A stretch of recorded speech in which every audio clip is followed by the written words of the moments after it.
پاکستان میں ہر سال تقریباً 9 لاکھ بچے کم عمر پیدا ہوتے ہیں۔ ان کم عمر بچوں میں دوسری بیماریوں کے علاوہ آنکھوں کی بیماری بھی پیدا ہو سکتی ہے۔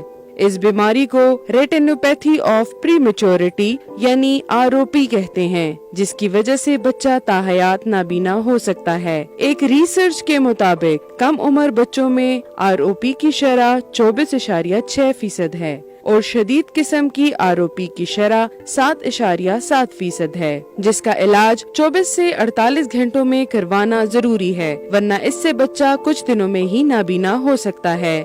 جو بچے 35 ہفتے یا کم عمر کے پیدا ہوتے ہیں یا جن کا پیدائشی وزن 2 کلو یا اس سے کم ہو، ان بچوں کا 4 ہفتوں کی عمر میں مستند ڈاکٹر سے آنکھوں کا معائنہ کروانا لازمی ہے۔ خیبر ٹیچنگ ہسپتال اور USAID کے تعاون سے ان بچوں کا علاج خیبر ٹیچنگ ہسپتال میں کیا جاتا ہے۔